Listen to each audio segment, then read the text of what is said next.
부르심에 응답하라는 제목으로 우리 교회에서 파송한 우리 태국에서 선교하시는 우리 이희섭 선교사님 나오셔서 말씀 전해주시고 선교 보고하겠습니다. 큰 은혜 받으시길 간절히 소망합니다. 우리 선교사님 나올 때 박수로 우리 환영하겠습니다.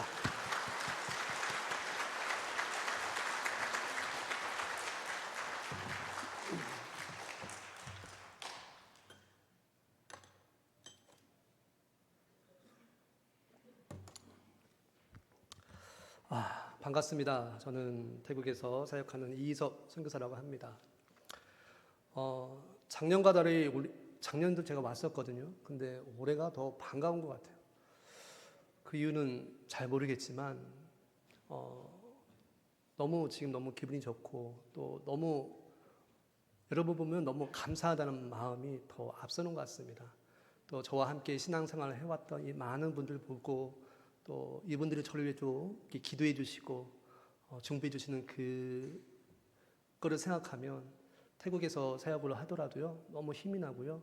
또 어려움이 있을 때 지금도 나를 위해 기도하고 계시구나 라는 생각이 또 그런 믿음이 늘 내 안에 있습니다. 그래서 이 자리를 빌어서 다시 한번 감사하다는 말씀 드리고 싶습니다. 제가 기도하겠습니다. 사랑과 은혜가 충만하신 하나님 아버지, 오늘 이 자리에 저희를 불러주시고 하나님께서 행하신 일들을 함께 나눌 수 있도록 인도하심에 감사를 드립니다. 이 시간 저희의 말이 아닌 하나님의 영광이 드러나는 시간이 되게 하시고 저의 부족한 입술을 통해서도 하나님의 역사와 사랑이 증거되게 하여 주시옵소서. 하나님, 저희가 걸어온 모든 여정 가운데 하나님의 손길이 있었음을 고백합니다. 주님, 오늘 이 시간 저희 만나주시고 저희 위로해 주시고 또 병든 몸 병든 마음이 있다면 주님 이 시간 회복시켜 주시옵소서. 감사합니다. 주님, 예수님의 이름으로 기도하였습니다. 아멘. 선교 보고하기 전에 먼저 말씀을 나누기 원합니다. 오늘 말씀은 이사야서 6장 8절입니다. 오늘 본문은 하나님께서 내가 누구를 보내며 우리를 위하여 누가 갈꼬? 라고 하며 자신을 위하여 갈 자를 찾으시는 내용입니다. 이는 물론 이사야를 두고 하신 말씀인 동시에 하나님은 사람을 통하여 자신의 뜻을 선포하기를 바라시면서 이와 같이 말씀하신 것입니다. 그렇다면 왜 하나님께서 자신의 메시지를 전해야 할 메신저가 사람이어야 하나? 사실 하나님께서는 헤아릴 수 없는 많은 천사들이 있습니다. 그 천사들의 능력은 우리 인간의 능력과는 비교할 수 없을 만큼 월등합니다. 그래서 만약 천사들이 유다 사람들에게 가서 하나님의 말씀을 전했다면 어땠을까요? 인간이 아닌 존재를 만난 유다 사람들이 천사와 대면하고 그에게 하나님의 말씀을 직접 들었다면 심히 두려워 하나님의 말씀에 즉각적으로 반응하지 않았을까요? 그런데 유다 사람들은 천사의 위험 아래서 당장은 하나님의 말씀을 들었겠지만 진심으로 우러나와서 따르지는 않았을 것입니다. 천사는 위엄과 능력은 있지만 사람이 아니기 때문에 사람의 심정을 제대로 이해하지 못합니다. 따라서 그들의 선포는 위엄은 있지만 호소력이 없습니다. 그래서 하나님은 자신의 메시지를 전할 그 메신저를 찾으실 때는 아주 특별한 경우가 아니라면 항상 자기 백성들 가운데 찾으십니다. 이사야를 비롯해 성경에 나오는 수많은 선지자들이 바로 하나님께서 자신을 위하여 갈 자를 자신의 백성 가운데 찾으신 자들이었습니다. 이렇게 하나님은 언제나 그분의 메시지를 전할 사람을 우리 가운데 찾으십니다. 이는 과거에서도 그랬고요. 지금 이 시대에도 동일하게 그렇습니다. 심지어 구원의 복음을 전하기 위해 하나님의 아들 예수님조차 완전한 인간으로 보내셨습니다. 그 이유는 인간의 연약함을 몸소 체험하고 이해하며 우리의 입장에 서서 하나님의 말씀을 전하기 위해서 그렇습니다. 이렇게 하나님께서 자신을 위하여 그 뜻을 전할 자를 백성 가운데 찾는다는 것은 저희에게 참으로 감사한 일이요 은혜가 아닐 수 없습니다. 사랑하는 성도 여러분, 하나님의 복음을 들어야 할 백성들이 너무 많습니다. 너무 많아요. 복음을 들어야 할 그 사람이 많다는 것은 복음을 전해야 할 사람도 많아야 된다는 겁니다. 선교지에 나가면 복음을 들어야 할 대상이 너무 많아요. 태국 같은 경우는 개신교가 0.05%예요. 그러면 나머지 99.5%는 바로 복음을 들어야 할 대상자라는 겁니다. 그런데 그에 비해 전할 사람이 너무 부족합니다. 어느 깊은 산속에 있는 마을은 선교사님이 한 달에 한 번밖에 못 가요. 왜냐하면 선교사가 부족하기 때문에 갈 수가 없는 거예요. 왜냐하면 다른 마을도 가서 복음을 전해야 되니까. 여러분, 부족합니다. 정말 부족합니다. 그래서 하나님 우리의 귀에 대고 이렇게 말씀하십니다. 내가 누구를 보내며 우리를 위하여 누가 갈고. 우리는 이 하나님의 음성을 들어야 됩니다. 그리고 이 하나님의 음성을 듣는 자마다 이사야와 같이 고백해야 합니다. 주님, 내가 여기 있습니다. 주님, 나를 보내주세요. 하나님의 메시지를 목사님이나 전도사님이나 선교사만 전해야 될까요? 아닌 거 아시잖아요. 아시죠? 우리 모두 다 누구든지 그 복음을 전할 수 있습니다. 하나님의 음성도 성도 누구에게나 다 들립니다. 왜냐하면 우리 하나님은 우리 모두에게 동일하게 말씀해 주시기 때문에 그렇습니다. 그래서 우리는 모두 하나님의 그 부르심에 응해야 합니다. 이 복음을 아는 우리는 우리 주변 그리고 이 천한 땅에 멀리는 땅 끝까지 이르러 하나님의 메시지를 전하는 복된 사람이 되어야 합니다. 그들이 듣든지 아니 듣든지 상관없습니다. 우리의 사명은 오직 복음을 증거하는 일입니다. 다시 한번 말씀드립니다. 사랑하는 성도 여러분, 이 세상에는 아직도 복음을 들어야 할 사람이 너무 많습니다. 얼마나 많을까요? 제 생각보다 많고요. 여러분 생각보다 훨씬 많아요. 훨씬 많아요. 그러나 안타깝게도 복음을 전할 사람이 너무나 부족합니다. 없어요. 없어요. 이곳저곳에서 하나님의 복음을 필요한 곳이 너무나 많은데 없어요. 다 어디 있는 거죠? 이 시간 우리에게 말씀하십니다. 내가 누구를 보내며 우리를 위해 누가 갈고. 하나님의 메신저로 선택받는다는 것은 아브라함처럼 모든 것을 내려놓고 오직 주님만을 따르는 삶을 의미할 수도 있습니다. 전에는 내 삶의 주인이 나였는데 나를 통해서 내 삶이 이어져 갔는데 이제 내 자신에서 주님으로 바뀌게 되면 세상에서 손해를 보게 될 것이요 예수님 때문에 욕을 먹고 박해를 받을 수 있습니다. 하지만 이럴 때 성경은 뭐라 말합니까? 나로 말미암아 너희를 욕하고 박해하고 거짓으로 너희를 거슬러 모든 악한 말을 할 때에는 너희에게 복이 있나니 라고 말씀합니다. 예수님 때문에 내 인생에 어려움을 당할 수 있습니다. 왜요? 아직 이 세상의 공주 권세는 사단의 것이기 때문에 그렇습니다. 자기 사람을 뺏기는데 어떻게 가만히 있어요? 하지만 승리는 이미 정해져 있습니다. 친한 친구들이 나를 떠날 수 있습니다. 친한 동료들이 나를 떠날 수 있습니다. 왜냐하면 예전처럼 그들과 내가 어울리지 않을 것을 알고 있어요. 우리는 세상의 부르심에 응답한 자들이 아니라 하나님의 부르심에 응답한 자들이기 때문에 그렇습니다. 주님 다시 오실 그날이 얼마 남지 않음을 느끼시죠? 느끼시나요? 그날 우리는 모두 다 주님 앞에 서게 될 것입니다. 그렇다면 여러분은 그날 무엇을 하시다가 주님을 만나시겠습니까? 무엇을 하시다가? 너희로 지극히 선한 것을 분별하며 또 그리스도의 날까지 진실하여 허물 없이 지내며 예수 그리스도를 말미암아 의의 열매가 가득하여 하나님의 영광과 찬송이 되기를 원하노라. 바울이 한 말입니다. 바울은 빌립보 성도들이 주님 다시 오실 그날까지 참으로 사는 것을 분별하며 진실하고 거룩하게 살아가고 예수님 통해 많은 의의 열매가 뭐죠? 선한 행실, 전도와 섬김의 삶, 하나님의 뜻을 따르는 모든 삶의 열매를 맺음으로써 하나님께 영광 돌리는 삶을 살아라라고 말씀하는 거예요. 우리가 주님 만날 때 이러한 모습을 있다가 만나야 되잖아요. 딴짓하다가 주님 만나는 것이 아니라 내가 복음을 전하는 가운데 주님 만나고 아픈 사람을 위해 기도하는 가운데 주님 만나고 이런 가운데 만나야 되잖아요. 그렇지 않나요?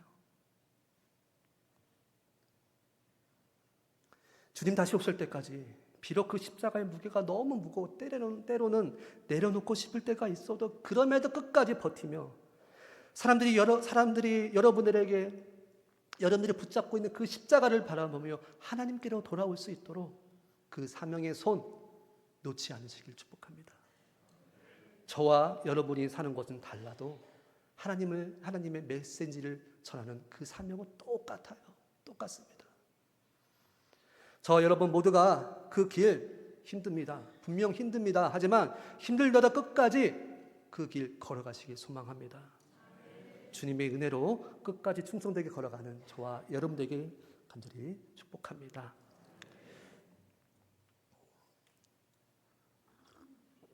선교복으로 하겠습니다. 머리를 자르고 올 걸 안 잘라왔더니 계속 내려오네요. 고개 숙일 일 없어서 안 내려올 줄 알았더니 계속 내려옵니다.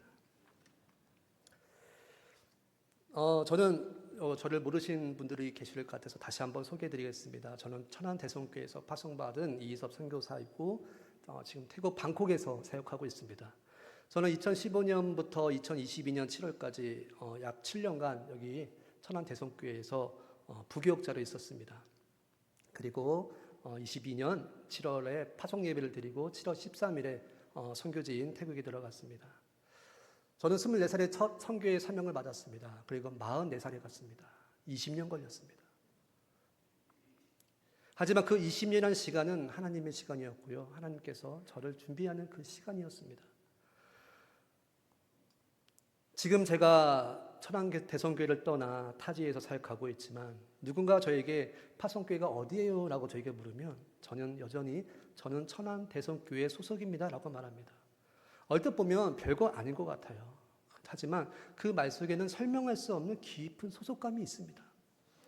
저를 보내주시고요. 저를 위해 기도해 주시고 여전히 저를 기억해 주시는 공동체가 있다는 사실은 타지에서 사역할 때 얼마나 큰 힘이 되는지 모릅니다.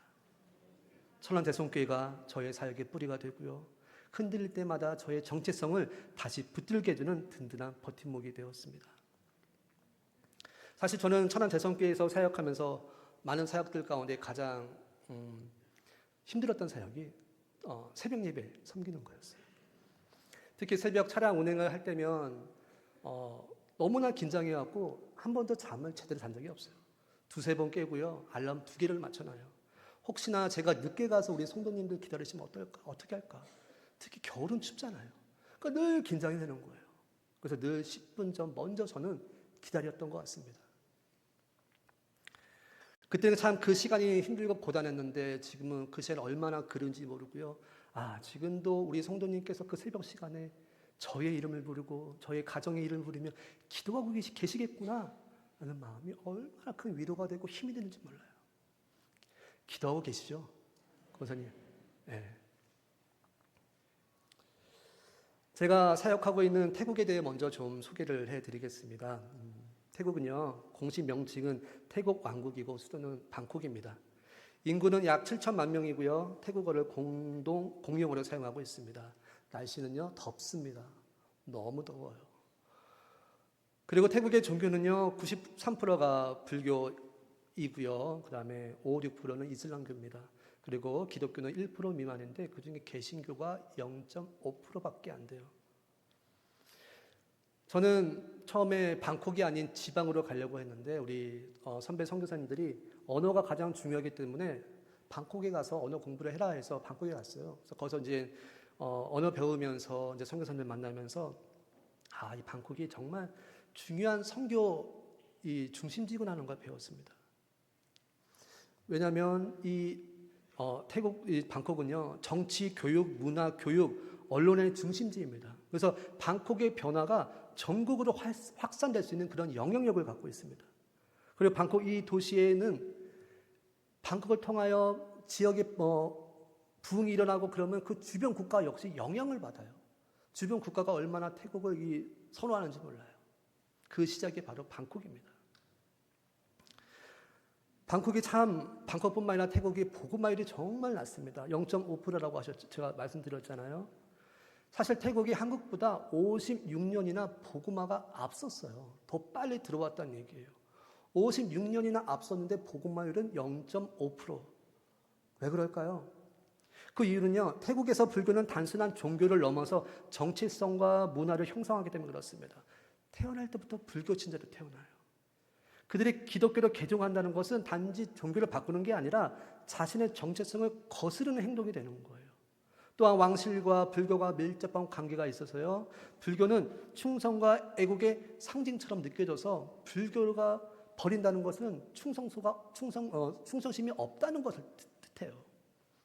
그리고 또 뭐가 있냐? 기독교에 대한 오해도 있습니다. 기독교를 그저 서양 종교야라고 생각합니다. 또 외래 문화로 생각합니다. 또 일본 극단적인 전도 방법 때문에 불교를 공격하는 종교로 오해도 받기도 합니다. 이러한 여러 이유 때문에 이 선교의 문, 이 복음의 문이 열리기가 너무 힘든 거예요. 그래서 결국 복음화율이 낮은 이유는 복음을 몰라서가 아니라 받아들이기 어려운 구조로 되어 있어서 힘든 겁니다. 하나님의 사역은 기다림 속에 이어집니다.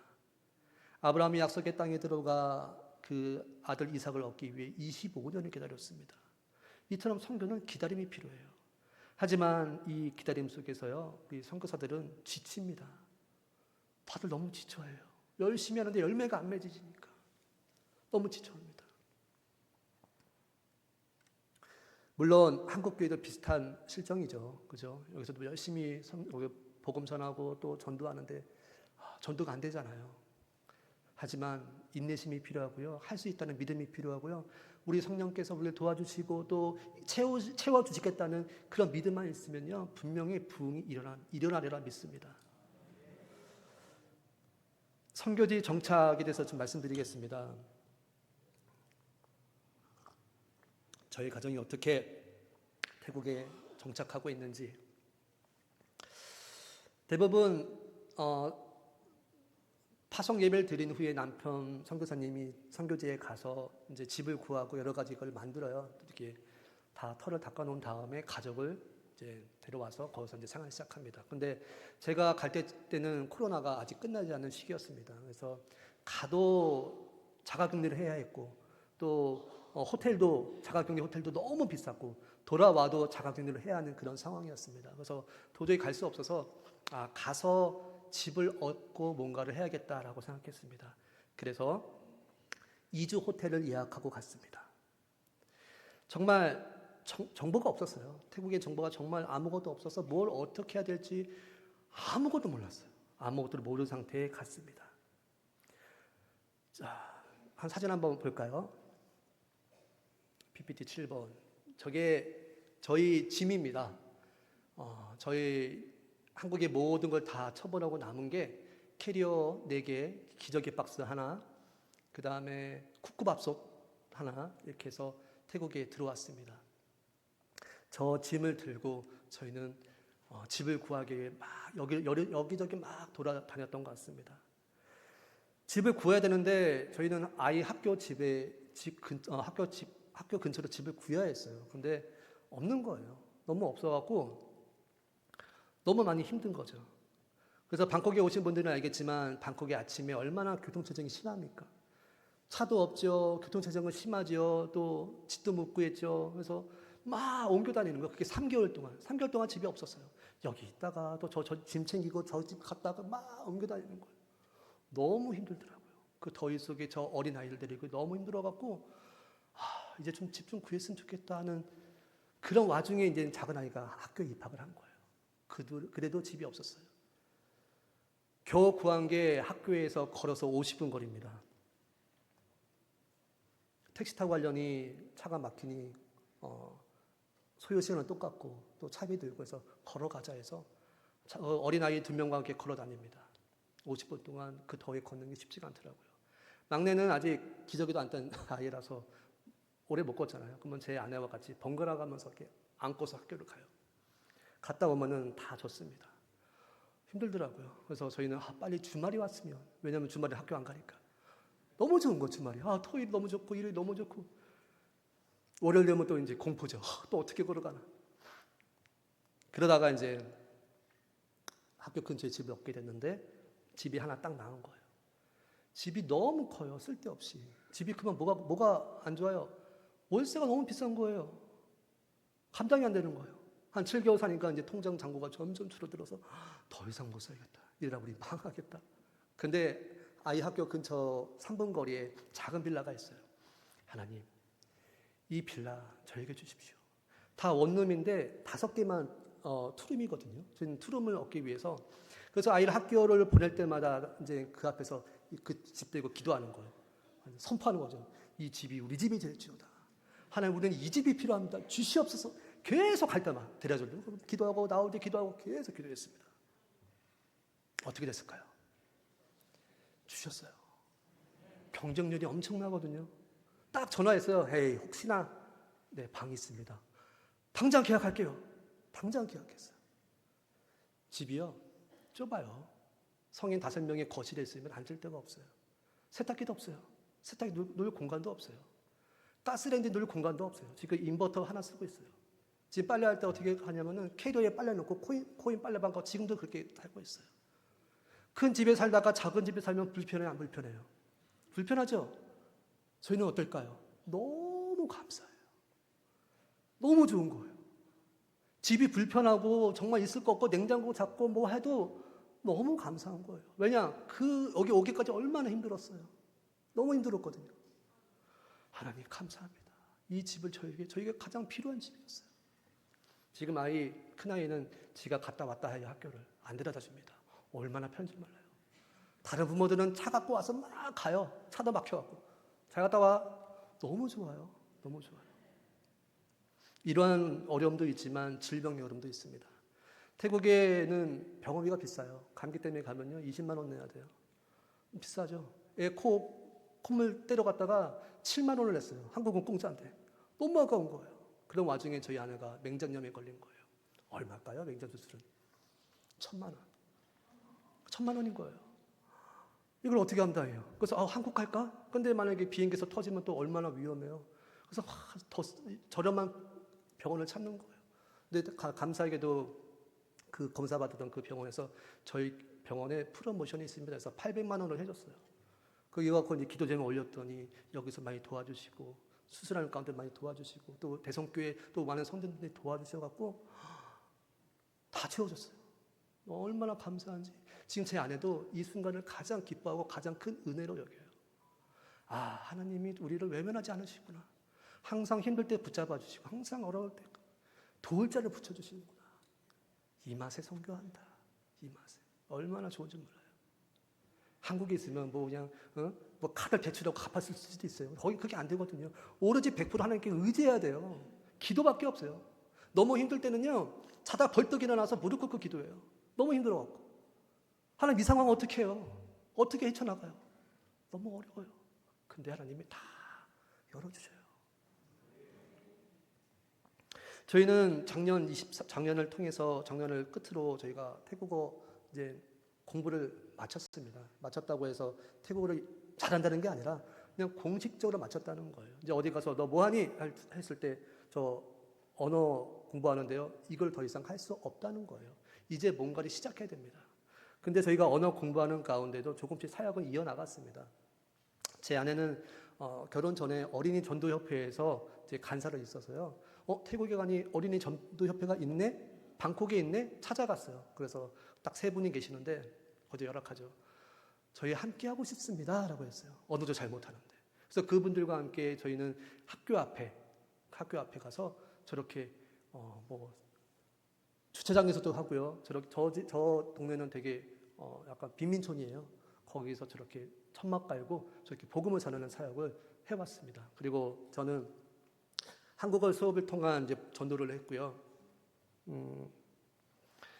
제가 한국어 수업을 하고 있으면 태국 사람들이 그 한국어에 관심을 가져서 와요. 그러면은 주일 9시에 한국어 수업을 하고 11시에 끝나요. 그러면 11시에 바로 예배가 이어져요. 그래서 자연스럽게 한국어 공부하다가 이제 태국어 예배까지 같이 이어지는 그렇게 저는 사역을 해왔습니다. 그리고 정기적으로 이제 개인 사비를 통하여 생피플 해서 저렇게 얼마나 아픈 분들이 많은지 몰라요. 너무나. 정말 선풍기 하나 갖고 살아가는데 그래도 우리 집은 에어컨이 있는데 어떻게 저 선풍기 하나로 살아갈까 했을 때 얼마나 내가 부끄럽고 감사한지 몰라요. 이분들이 이렇게도 살아가는데 나는 정말 우리 집에 에어컨이 2개나 있는데 얼마나 감사한지 모릅니다. 그래서 작년 이제 언어 공부를 끝으로 저희는 이제 사역을 이어왔지만 또 계속해서 사역을 위한 기도를 했습니다. 하나님, 저희가 이제 언어 공부가 끝났어요. 근데 이제 저희가 뭔가를 시작하고 싶은데 하나님께서 저희한테 개척을 하라 하시면 개척을 하겠고요. 아니면 협력 사역을 하라면 저희가 협력을 하겠습니다. 뭐든지 할 테니 주님, 저에게 열어주세요라고 기도를 계속 해왔습니다. 하지만 사실 사역 자체가 부담이에요. 왜냐하면 언어가 잘 안 되잖아요. 일상적인 언어는 통하지만 만약에 성도부모님 오셔갖고 그분에게 신앙 상담하려면은 막혀요. 그러니까 솔직히 부담이 있었어요. 하지만 하나님께서 시작해라고 하면 네 하나님 할게요. 그런 상황인 거예요. 그래서 저희는 이제 사역을 두고 기도를 했습니다. 사역을 기도하다가 작년 12월 31일 날 선배 선교사님 연락이 왔어요. 한번 보죠. 네, 선교사님 봤습니다. 내가 사역하고 있는 게 교회 사역은 이렇게 있고 또 외부 사역은 뭐 신학교 사역 또 여성 수감자 사역 고아원 사역 뭐 쭉 이렇게 있더라고요. 저 혼자 감당하기 벅차요. 그래서 저는 선교사님과 함께 일했으면 좋겠어요라고 저한테 그런 말씀하시더라고요. 제가 기도해 왔던 건데 사역의 문이 이렇게 열리나 이렇게 생각했습니다. 하지만 저는 이렇게 말씀드렸습니다. 선교사님, 저희는 아직 언어가 부족한데 저희가 무엇을 감당할 수 있겠어요? 저희는 능력이 없는데 괜찮으시겠어요? 라고 물었어요. 이때 저희의 모습은 마치 모세가 움츠려갖고 하나님이 너 이스라엘 백성 데리고 출애굽해 저 못해요, 저 말 못하는데 이거와 똑같은 모습인 거예요. 그때 저희는 참 많이 움츠려 있었거든요. 많이 힘든 가운데 있어서 자신감이 땅을 치었던 시절이에요. 괜찮으시겠어요? 했어요. 그래서 선교사님이 괜찮아요. 일단 시작해 보세요라고 기회를 주신 거예요. 그래서 저희는 마음이 열리기 시작했습니다. 그래서 네, 선교사님 먼저 사역 제안해 주셔서 감사해요. 하지만 지금 당장 결정할 수는 없고 하나님 뜻을 알아야 하니 한 달만 기도할 시간을 주세요라고 얘기했습니다. 네, 기다릴게요. 그래서 제 가족과 친지분들에게 이 상황을 설명하고 기도해 주세요. 하나님 뜻인지 함께 기도하기 시작했습니다. 그렇게 3주가 됐을 즈음 이제 고모님한테 연락이 왔어요.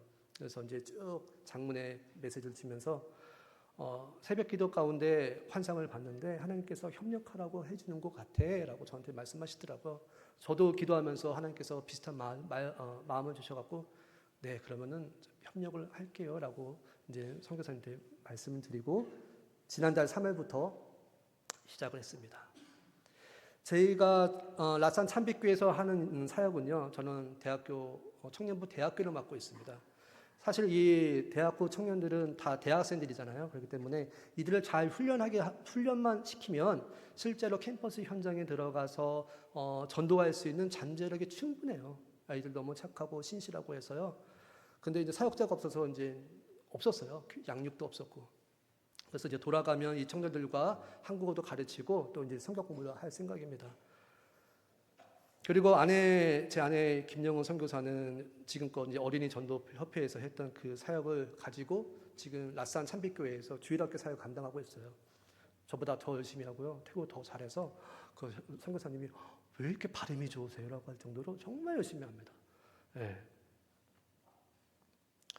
그리고 저희는 이제 라산 참빛교회에서 이제 전도 팀과 함께 훈련되어 있는 그 팀들과 함께 선교사님이 개척하시면 그거 지역에 가서 그 지역에서 이제 전도지 나눠주면서 이렇게 전도 지원을 해드리고 있습니다. 지금도 해드리고 있고 주일마다 해드리고 있습니다.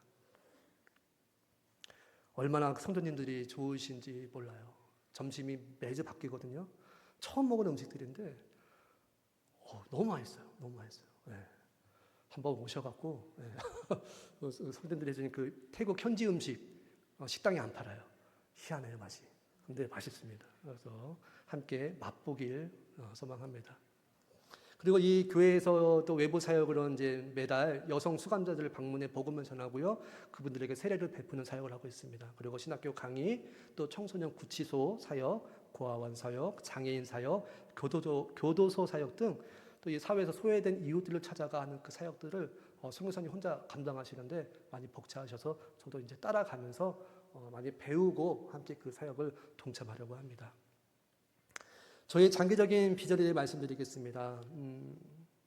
저희 장기적인 비전은요, 무엇보다 지금까지 그러하셨듯이 주님께서 앞으로도 보여주시고 열어주신 그 길에 순종하는 게 저희 비전입니다. 하나님께서 인도하신 길이라면 어떤 사역이든 기꺼이 따르겠다는 마음이 저희 부부 가운데 있습니다. 그럼에도 불구하고 저희 구체적인 비전이 있다면 먼저는 한국에서 오랫동안 섬겨왔던 청소년과 청년 사역을 이어가는 거예요. 지금 태국 청년들을 이제 말씀 양육하려고 지금 준비 중에 있는데 그 청년들을 잘 세워서 평신도 사역자 또 이제 다음 세대의 목회자로 세우는 것이 또 저희 비전입니다. 그다음에 고아원 사역이 있고요. 부모 없이 자라는 아이들에게 거기는 깨진 가정들이 너무 많아요. 정말 많아요. 그래서 참 그들 보면 너무나 궁일한 마음이 있는데 그 아이들을 만나서 복음 전하고 또 내 아이처럼 이렇게 해주는 게 저희 사역이고요. 그 다음에 이제 아내와 또 얘기하는 것이 이제 뭐 협력 사역이 아니라 저희 둘은 빈민촌에 가는 게 저희 이제 기도 제목에 있습니다.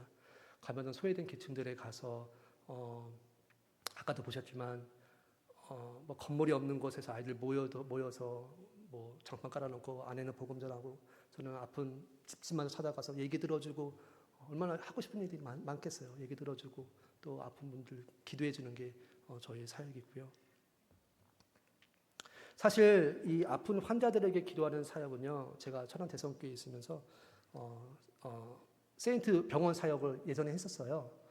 저는 그 연장이라고 생각합니다. 이제 코로나 이전까지는 이제 매주 금요일날 부교역자들이 그 병원에 찾아가서 몸이 아프신 분들을 위해 기도해주는 그런 사역이 있었는데 저한테 그 시간이 너무나 소중하고 기억이 너무 남는 거예요. 그래서 제가 그 사역을 태국에서 이어갔으면 좋겠다는 마음을 가졌습니다. 한 번은 제가 세인트 병원 사역을 하면서 친하게 지냈던 몇 분의 어르신들이 계셨어요. 그 중에 한 분은 자신은 절대로 하나님 안 믿는다는 거예요. 그래서 얼마나 고집센지 절대 안 가겠다고. 알고 보니까 자녀들이 안 좋아하는 거예요. 그래서 갈 때마다 할머니 이번 주에는 병원에서 드린 예배에 참석하셨어요? 아니 안 갔어. 안 갈 거야. 그만 물어봐. 하지만 방법을 바꿨어요. 그분의 얘기 계속 들어줘요. 일주일 동안 얼마나 답답하셨는지 계속 얘기해요. 다 들어줍니다. 그리고 다음 제 얘기도 해요. 저는요 이런 문제가 있고요. 이런 게 있어요. 저도 참 힘들죠. 다 얘기를 해요. 그러면서 계속 관계를 쌓다 보니까 이분도 마음도 열리고요. 어느 날 제게 그러시는 거예요. 나 지난주에 예배 드렸어. 이러고 하시는 거예요. 얼마나 기뻤는지 몰라요. 할머니 잘하셨어요. 할머니 너무 예뻐요. 너무 잘하셨어요. 매주 나가세요. 라고 했어요. 하지만 그렇게 소중하게 여겼던 병원 사역도 오래 지속되지 못했습니다. 왜냐하면 코로나가 발생하면서 병원에 갈 수 없게 됐어요. 예상치 못한 이 상황 속에서 사역이 중단된 것은 아쉽지만 그 시간을 지나며 제 마음 안에 아픈 이들을 위한 기도 사역에 대한 비전이 조금씩 생겨나기 시작했습니다. 단순히 동정이 아니라 하나님의 마음으로 그들을 품고 중보하며 회복을 구하는 사역에 대한 분명한 부르심을 제가 느끼게 되었습니다. 그리고 한 번은요, 수요 거점 전도에서 제가 전태수 권사님하고 순찬양병원 그 지역에 전도를 나갔는데 어느 날 전태수 권사님이 저를 급하게 부르시는 거예요. 그 이유는 돌아가시기 직전인 환자분의 보호자분이 영접 기도를 요청하시더래요. 그래서 그때 제가 전도사였는데 권사님 급하게 저를 부르시는 거예요. 전도사님 빨리 오세요. 빨리 오셔서 영접 기도 좀 해주세요. 저한테 그러시는 거예요. 그래서 병실에 찾아갔더니 정말 겨우 이제 말씀을 겨우 하실 그 모습인 거예요. 그래서 제 기도 따라하세요 하면서 영접 기도를 인도했던 적이 있습니다. 이렇게 병원 사역을 보면 전 마음이 아프고 내가 저분들 위해 해줄 수 있는 게 뭘까 했을 때 예수님 전하는 거, 그다음에 기도해 주는 것밖에 없더라고요. 그래서 태국에도 그게 분명히 필요하기 때문에 그 사역을 이어가려고 합니다. 앞으로 저에게 어떤 사역으로 주님께서 인도하실지 잘 모르겠습니다. 하지만 지금 이 라산 참빛교회에서 맡겨주신 교회 사역들과 또 우리 아내 선교사와 같이 준비하는 그 비민천 사역을 최선으로 감당하다 보면 하나님 때에 언제든지 뭐 개척하게 될지 아니면 또 다른 길로 인도하실지 저희는 아직 모르지만 저희는 순종하며 하나님의 인도하시는 그 길을 믿음으로 한 걸음씩 걸어가려고 합니다. 그리고 마지막으로 태국에서의 삶을 돌아볼 때 가장 감사한 건 하나님께서 내가 누구를 보내며 우리를 위해 누가 갈고 라는 부르심에 저희 부부가 순종하고 지금 그 부르심의 자리에 있다는 게 가장 감사합니다. 여러분들도 하나님께서 요청하시면 받아들이시고 주님 제가 가겠습니다 하면서 주님의 그 마음과 뜻을 전하는 주님의 귀한 복된 성도님들을 간절히 축원합니다. 아멘. 네, 감사합니다.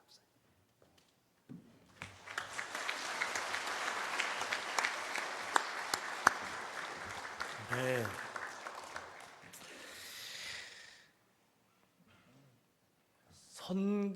선교 전도 설교할 때가 제일 힘들어요. 왜냐하면 내 사명으로 받아들이질 않는 게 요즘 우리들의 한국의 사회 현실이 됐거든요. 근데 여러분들 믿음 생활이 잘하고 뭐가 돼야 되는 거예요?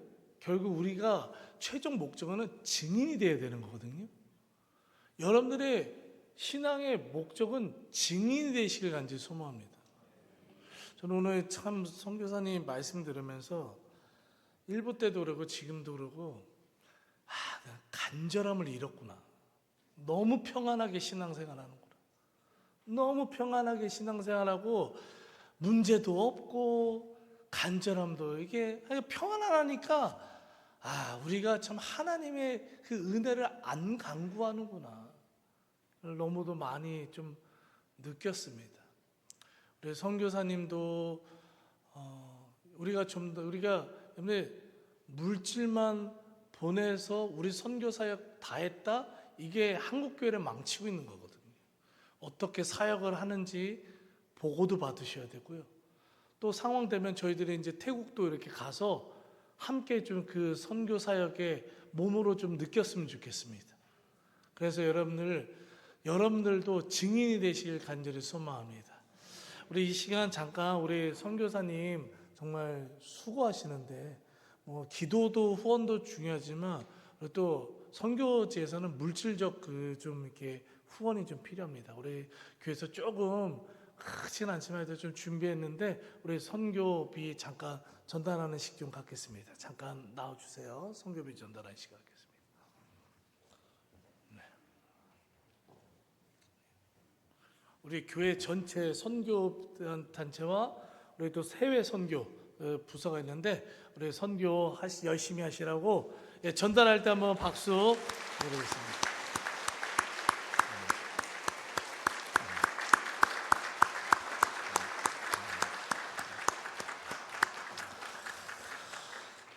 제가 외국에